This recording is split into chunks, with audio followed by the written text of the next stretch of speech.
My dear fellow clergymen, now I cannot sit idly by in Atlanta and not be concerned about what happens in Birmingham. Injustice anywhere is a threat to justice everywhere. We are caught in an inescapable network of mutuality, tied in a single garment of destiny. Whatever affects one directly affects all indirectly. Never again can we afford to live with the narrow, provincial, outside agitator idea. Anyone who lives inside the United States can never be considered an outsider anywhere within its bounds. In any nonviolent campaign, there are 4 basic steps: collection of the facts to determine whether injustices exist, negotiation, self-purification, and direct action. We had no alternative except to prepare for direct action, whereby we would present our very bodies as a means of laying our case before the conscience of the local and national community. You may well ask, why direct action? Why sit-ins, marches, and so forth? Isn't negotiation a better path? Indeed, this is the very purpose of direct action. Nonviolent direct action seeks to create such a crisis and foster such a tension that a community which has constantly refused to negotiate is faced to confront the issue. It seeks to so dramatize the issue that it can no longer be ignored. My citing the creation of tension as part of the work of the nonviolent resistor may sound rather shocking, but I must confess that I am not afraid of the word tension. I have earnestly opposed violent tension, but there is a type of constructive nonviolent tension which is necessary for growth. Just as Socrates felt it was necessary to create a tension in the mind so that individuals could rise from the bondage of myths and half-truths to create the kind of tension in society that will help men rise from the dark depths of prejudice and racism to the majestic heights of brotherhood and understanding. The purpose of our direct action program is to create a situation so crisis-packed that it will inevitably open the door to negotiation. And I therefore concur with you in your call for negotiation. Too long has our beloved Southland been bogged down in a tragic effort to live in monologue rather than dialogue. We know through painful experience that freedom is never voluntarily given by the oppressor. It must be demanded by the oppressed. Frankly, I've yet to engage in a direct action campaign that was well-timed in the view of those who have not suffered unduly from the disease of segregation. For years now, I have heard the word wait. It rings in the ear of every Negro with piercing familiarity.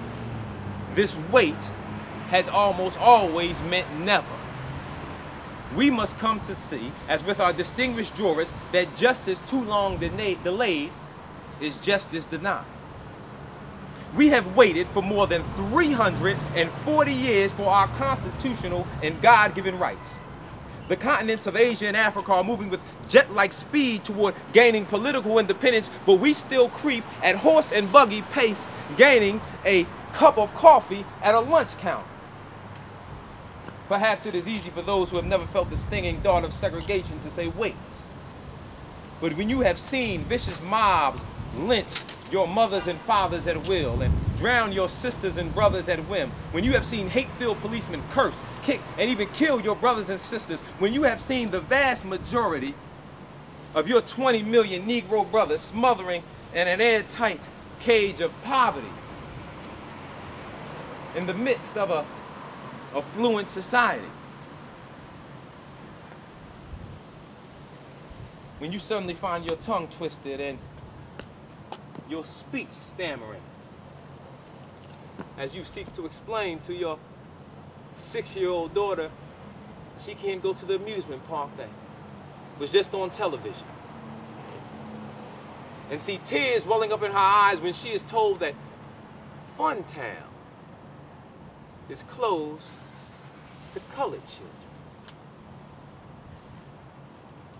and see ominous clouds of inferiority beginning to form in her little mental sky, and see her beginning to distort her personality by developing an unconscious bitterness toward white people.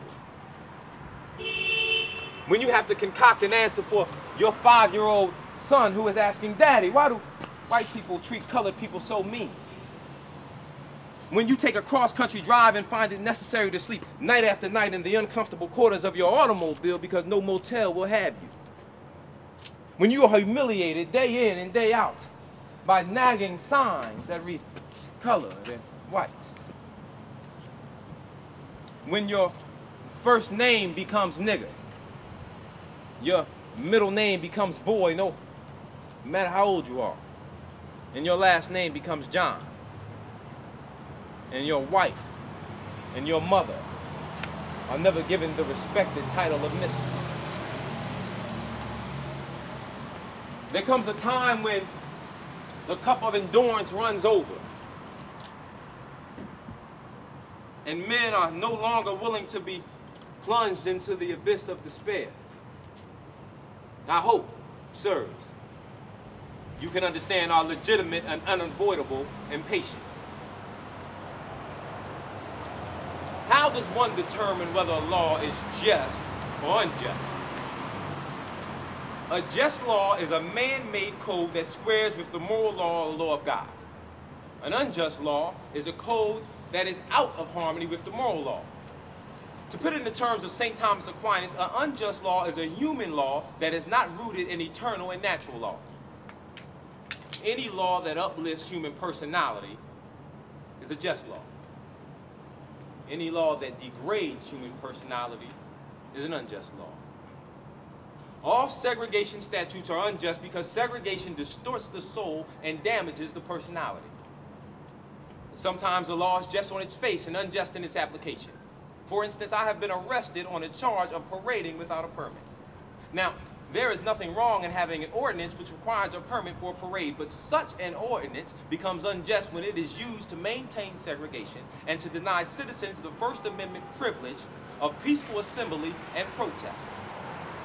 I hope that you are able to ace the distinction I am trying to point out. In no sense do I advocate evading or defying the law, as would the rabid segregationists. That would lead to anarchy.